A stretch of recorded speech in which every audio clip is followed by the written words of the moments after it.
So are we just going to go through every state in the United States? We might. We might. It's totally possible.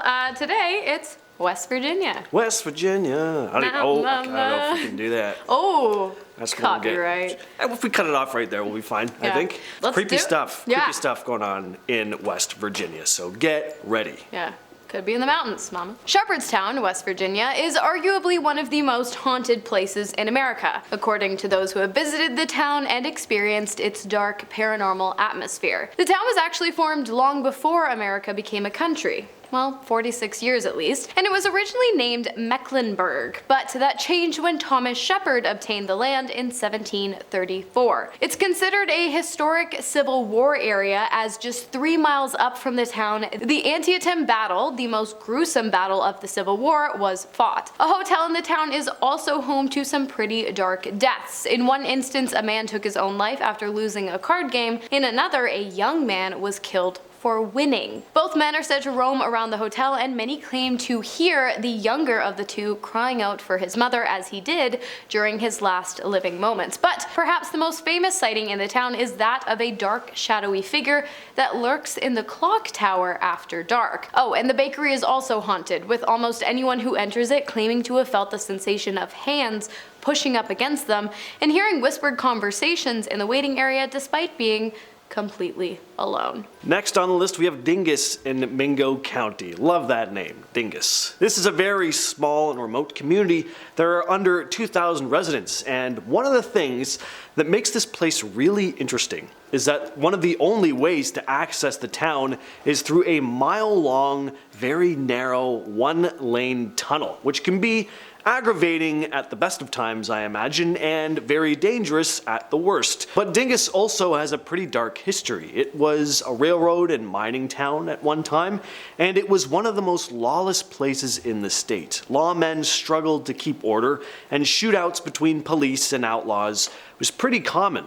And one thing the residents did not take kindly to were outsiders, and a lot of this was racially motivated. It wasn't uncommon for immigrants to be met with armed townspeople at the other end of the tunnel who would use very aggressive methods to keep them away. A lot of dark things happened at Dingess Tunnel, not just from violence like this, but accidents as well, like train collisions. So, aside from all the dark history, it probably comes as no surprise that many locals claim the tunnel to be quite haunted. Next up, we have the Weston Asylum. You know we had to have at least one asylum on our list.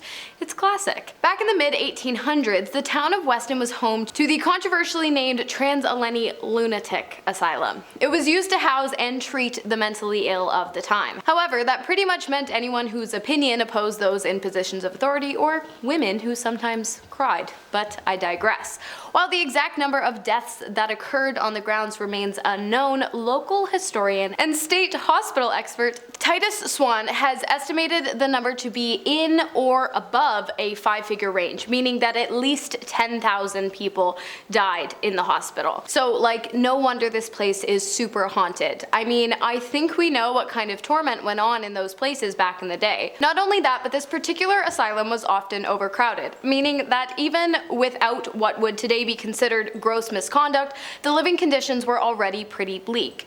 Today, those who enter the once abandoned building that has since been reopened to the public as a historic landmark have reported feeling a sense of extreme dread, seeing mysterious, shadowy figures roaming the halls, and hearing the disembodied, helpless screams of patients past. Next up we have Sheepsquatch of Boone County. I'm kind of cheating here with this one, adding a whole county to the list, but the creature has been spotted all throughout the place, so I kind of had to.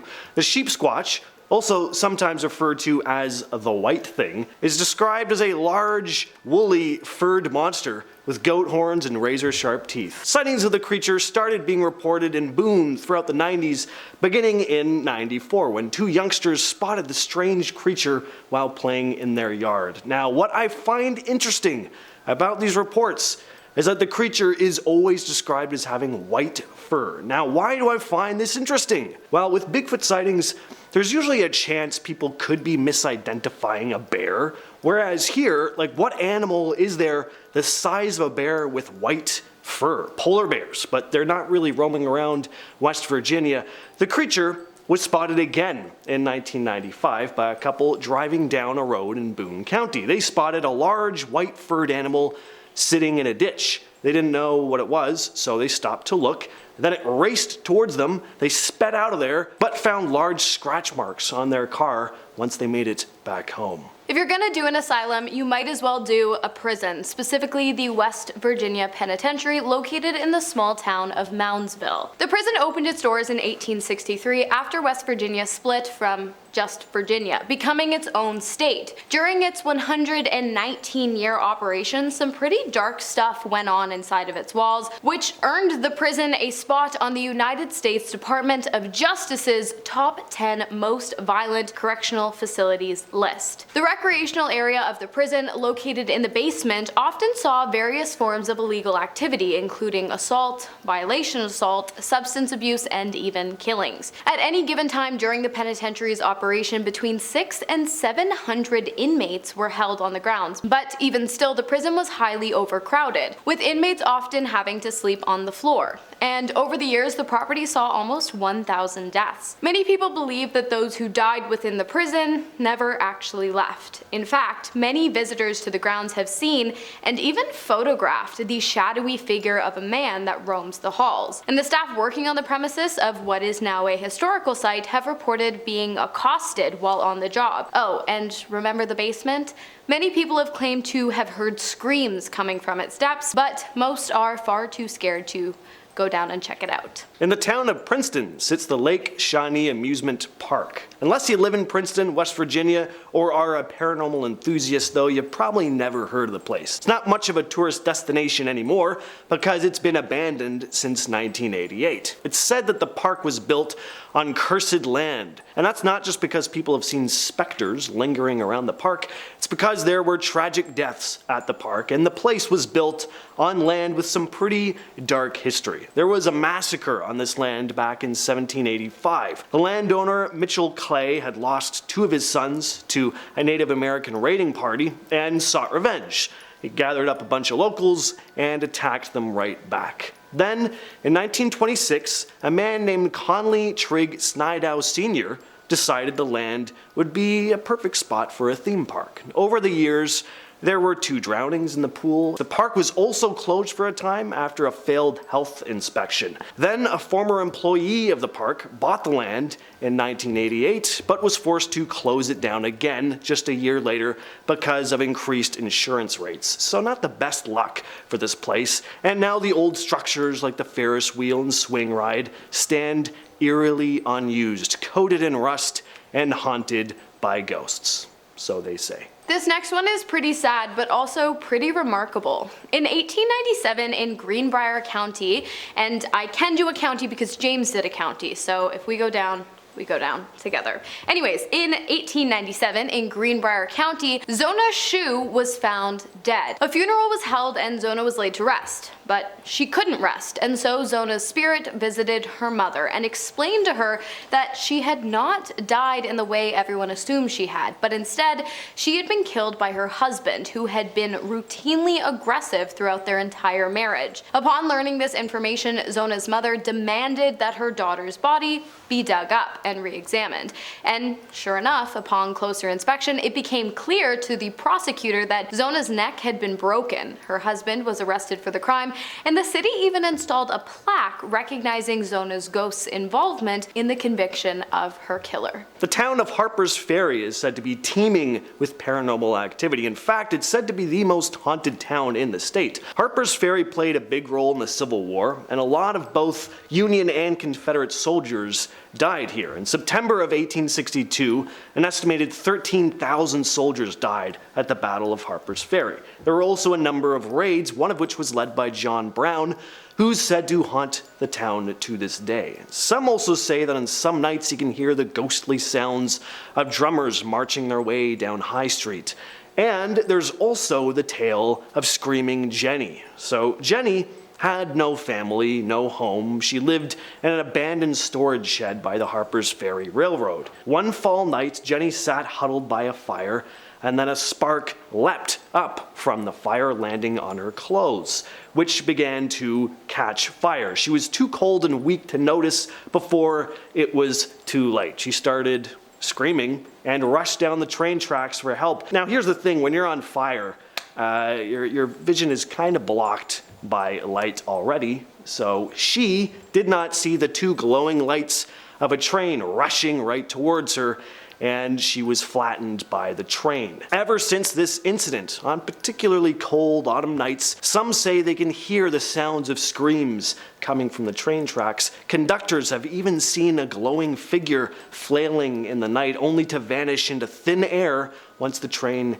gets up too close. Next up, we have the Parkersburg Northbend Rail Trail. I'm not sure if that's a tongue twister or the title of an adult movie. But anyways, in the daytime, the trail is quite lovely and pretty serene. A great place to go for picnics and lunch dates. However, I suppose if your lunch date is at a park, it's already a picnic. Anyways, you could also go for breakfast, but I wouldn't recommend you go at night. Why? Because it's haunted. Well, part of it is, at least. Specifically, the 1,300 foot long tunnel that can be found along the trail, aka tunnel number 19. It is said that a woman wearing a white dress walks mournfully around inside of its dark walls. The legend goes that she was a bride riding on a train with her groom when she was pushed off and died beside the tracks. People in the area have also reported having found human bones in abandoned houses nearby, but that's an entirely different mystery for another day. And finally, we have the town of Grafton, which is famous for one of the strangest cryptids in the United States, the Grafton Monster, which was first spotted in 1964 by a reporter named Robert Cockrell. He described the creature as this large 7 to 9 foot tall beast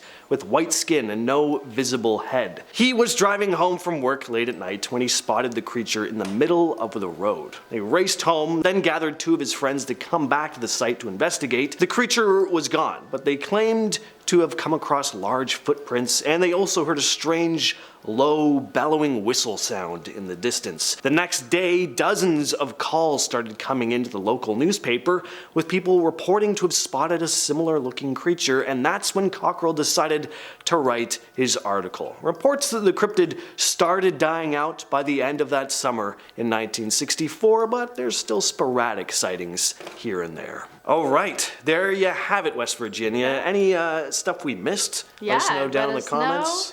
know. We're gonna save our comment shout out for next episode. Yes, so, you know, Wonder leave why? something. Just check the bloopers for that. You know what, we're gonna see you in the next episode. Yes, we will. I've been your host, Hannah Thompson. I've been your host, James. Yes, he has. Bye, guys. Catch you next time. State hospital expert, Titus. And state hospital expert Titus Swan. I'm sorry. And state hospital expert Titus Swan had estimated. I'm so happy right now, and there's so many people who died. I'm so sorry. This is so dark.